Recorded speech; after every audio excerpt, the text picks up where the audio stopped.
আসসালামু আলাইকুম ওয়া রাহমাতুল্লাহি ওয়া বারাকাতুহু। আপনারা নিশ্চয়ই জানেন অনেক চাকরি প্রার্থী এবং শিক্ষার্থীরা চাকরির বয়সসীমা বৃদ্ধির জন্য অর্থাৎ 32 কিংবা 35 করার জন্য আন্দোলন করতেছে এবং এটার পক্ষে বর্তমানে অন্তর্বর্তীকালীন সরকারের সাথেও তারা যোগাযোগ করেছে। এটা আমার মনে হয় কিছুটা যৌক্তিক, কারণ করোনার সময় অনেক শিক্ষার্থী কিংবা চাকরি প্রার্থী ক্ষতিগ্রস্ত হয়েছে। এটা তাদের জন্য যৌক্তিক।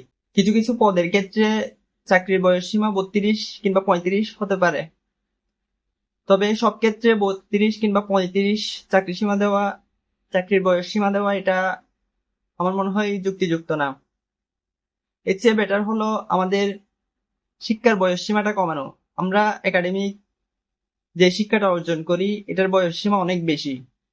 যেমন অনার্সের ক্ষেত্রে 4 বছরের অনার্স 6-7 বছরেও হয়, আবার মাস্টার্স এর ক্ষেত্রেও যারা মাস্টার্স কমপ্লিট করে তাদের ক্ষেত্রে একাডেমিক শিক্ষার বয়সটা আরো অনেক বেশি হয়ে যায়। আমার মনে হয় একাডেমিক শিক্ষাটা আরো কার্যকরী করা উচিত এবং একাডেমিক শিক্ষার বয়সটা আরো কমানো উচিত। অনার্সের ক্ষেত্রে সেটা 3 থেকে 4 বছরের মধ্যেই অনার্সটা কমপ্লিট করার ব্যবস্থা করা উচিত, অর্থাৎ যে কোনো পরিস্থিতিতেই যেন শিক্ষার্থীরা 3 থেকে 4 বছরের মধ্যে অনার্স কমপ্লিট করতে পারে। 3 বছর মেয়াদি যদি অনার্স করা হয় তাহলে সেক্ষেত্রে 9 মাস মেয়াদি শিক্ষাবর্ষ ঘোষণা করা যেতে পারে, অর্থাৎ বর্তমানে যেটা 1 বছরে হয় সেটা যদি 9 মাসে করা হয় তাহলে 4 বছরের যে বর্তমানে অনার্সটা চলতেছে সেটা 3 বছরের মধ্যে কমপ্লিট করা হবে।